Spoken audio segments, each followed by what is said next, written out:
Hello, I'm Kayla, a 36-year-old woman. The past few months have been really tough for me, and I'm having to relearn a lot of things. My husband Tom caused a lot of the trouble I'm in, but a kind person stepped in and helped me avoid even more pain. First, let me tell you about the people in my story. The first person is my sister, Maya. She's 6 years younger than me and very pretty. Growing up, we didn't get along because I was a nerd and she was popular. She always picked on me and seemed jealous for some reason. My mom tried to help us get along, but it didn't really work. When I went to college, we didn't talk much. But after I graduated and she was a teenager, we started talking again. Our relationship got a little better, but we never got really close. That was the best we could do, and I was okay with that. Next, let me tell you about my ex-husband Tom. We met at work and got along really well. We dated for about 3 years before getting married. We worked hard and bought our first house together. I earned more money, so the mortgage and deed were in my name. After 2 years of marriage, Tom asked me about having children. Honey, I was wondering about something, and I need you to think about this with an open mind. All right, what is it? I've been thinking that we've been together for a while now, and maybe we could start a family of our own. Tom, you know how I feel about that. I know, but we have the money for it, and it would be really cute to have little versions of us running around, don't you think? Yeah, but kids are a lot of work and responsibility. We're the most hardworking and responsible people we know. Come on, give it some thought, okay? I promise I'll help take care of them. Just keep that in mind, okay? Even though I wasn't keen on having kids, I gave in because Tom kept bringing it up. First, we had a son, and 3 years later, we had a daughter. Initially, Tom was very helpful, but that quickly changed. Suddenly, I was responsible for everything at home, including the kids. After our first child, Tom insisted I stop working because he had gotten a promotion and was earning more than me. I tried to resist, but eventually, I decided it wasn't worth the fight and accepted my new role. To avoid getting bored at home, I took up a new hobby, hosting dinners. I often invited my mom and sister, who lived nearby, and my mother-in-law, Megan, whenever she was in town. Eventually, I started to feel comfortable in my new life. I got to spend a lot of time with my family, and that made me happy. Tom and I were doing okay. I had gone through some trauma after giving birth to our second child, where I almost died, which affected our relationship. I didn't think anything else was wrong, but oh, how wrong I was. As I was cleaning my room, I found a pair of panties that definitely weren't mine. My heart sank as I stared at them, wondering if I wasn't enough for my husband. I had been feeling different lately, but I had just had our second child. It had been over a year since then, and I was still recovering. I had been going to therapy, making slow progress. But it didn't seem enough because Tom was cheating on me.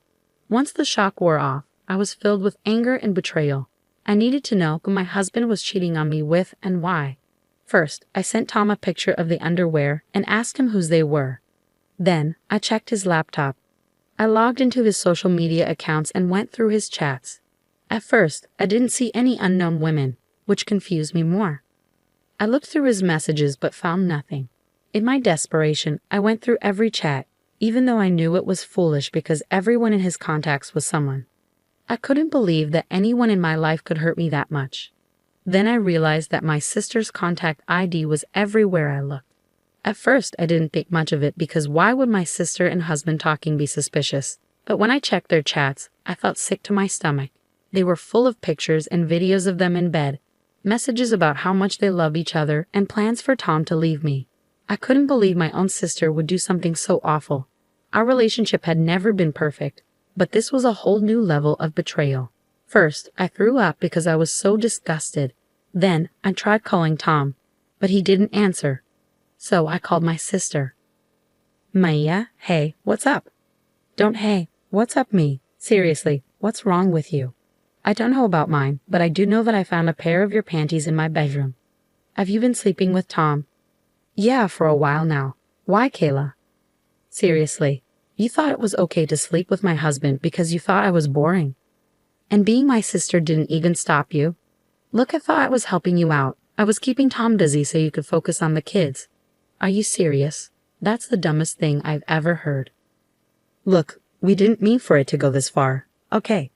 I only did it because he kept hitting on me, and he's a nice guy, Kayla. But he was my husband. Why would you help tear our family apart? I just want what's best for Tom, okay? If I'm the best for him, then so be it. You're disgusting. I hung up, unable to believe her nerve. I just lay in bed and cried. I never thought my life would come to this. Eventually, my youngest woke up crying, so I tended to her. I felt empty as I went through the motions of the day. I couldn't let my kids know something was wrong. They didn't need that worry. I picked up my older child from school, made dinner, and when they asked where their dad was, I lied and said he was working late. At some point, my anger turned into worry.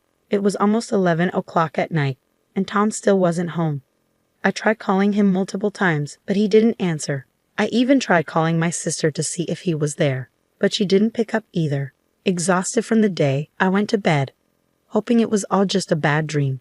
The next morning, I woke up feeling like something was wrong. I looked around and realized Tom's things were gone from the room. I checked the cupboards and drawers, and most of his stuff was gone from the house too. He had left while I was asleep, without saying a word. I couldn't believe it. He just left me without even trying to talk. I didn't know what to do. All I could think about was taking care of my kids first. Then I'd figure out everything else. I woke up, got the kids ready, dropped off the oldest at school, and then took the youngest to my mom's place. She could tell something was off because I was distant. All I could think about was how I'd managed to raise 2 kids alone. Whenever I came back to reality, I remember I had to tell my mom about my sister and husband. Eventually, she couldn't wait any longer and asked what was wrong. Okay, I've had enough of your silence. What's going on? I don't know how to say this. Why don't you start from the beginning? Well, I found out that Tom has been cheating on me. What? How do you know? I found another woman's underwear in our room. When I asked Tom about it, he didn't answer and then left. He left? What do you mean? When I woke up this morning, all his things were gone. Gone? You didn't try to stop him? I didn't even realize when he came back. I fell asleep around midnight, and when I woke up, all his stuff was gone. Oh my God, my poor girl. I'm so sorry this happened. Yeah, it gets worse. Oh no, what happened? Do you know who Tom cheated on you with? You mean you know who he cheated with? Yeah, I snooped through his things to find out. I wouldn't have tolerated this under normal circumstances, but this is different. So, who is it? Maya. Excuse me? What? Are you serious? Yeah, my husband has been cheating on me with my own sister. I called her to ask about it, and she was so casual about it. She said they were in love, and she believed she was the best for him, so she was going to keep being with him. Oh my God, what has Maya done? I don't even know how I'm going to survive. I have 2 kids to raise and I need to find a job too. Look, why don't you just get some rest while I try to process this? I'll be here to help you, okay? Yeah, okay, thanks Mom. I had become numb to everything that had happened, so telling my mom wasn't as hard as I thought. I ended up sleeping while my mom took care of my youngest. When I woke up, I heard my baby crying and my mom yelling. I rushed out and saw my mom on the phone looking angry. She hung up and seemed surprised to see me. She apologized for the noise but didn't say more. I knew she had been giving Maya a piece of her mind. Over the next few days, Mom stayed with us. It was easier having one person move and then 3. Maya kept trying to contact our mom, but she asked me to block Maya. It was comforting to have someone understand my feelings when I felt so alone. I found out through mutual friends that Tom and Maya got married. They reached out to me, concerned and confused. I had to explain everything, which was humiliating, but they were supportive.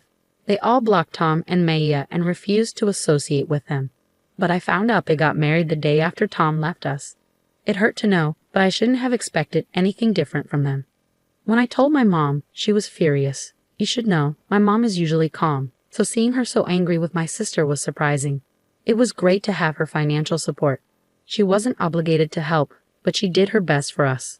She even helped me get job interviews because I wanted to contribute now that Tom wasn't there to stop me.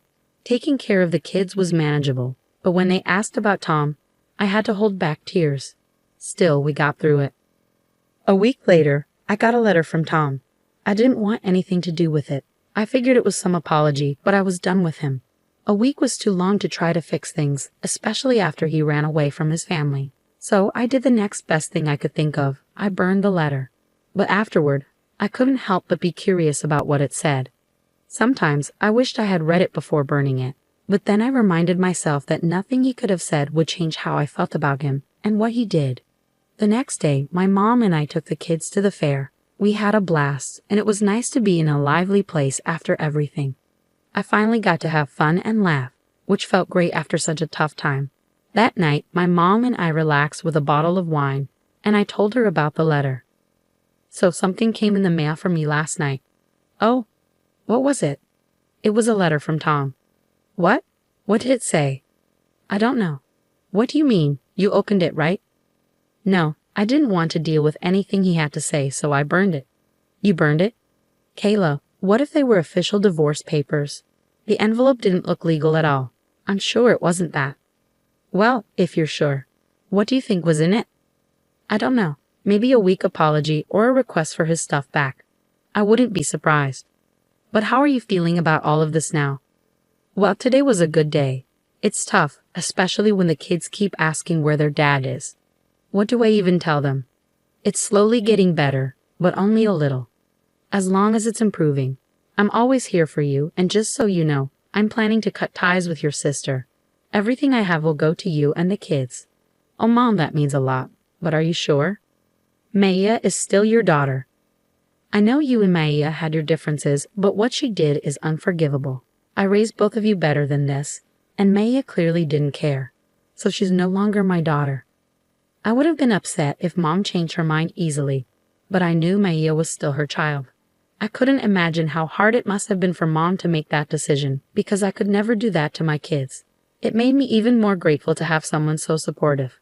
Another 3 days passed, and I heard a knock on the door. It was strange because I wasn't expecting anyone, and besides my mom, who was at work, no one ever visited. I opened the door cautiously and saw 2 men in black suits. I only opened the door a little and asked who they were. They said they were lawyers and had something for me. They handed me a note and then a check. It was made out to me, and it was for $750,000. My jaw dropped when I saw the amount. I tried to tell them there must be a mistake, but they said there wasn't and urged me to read the note.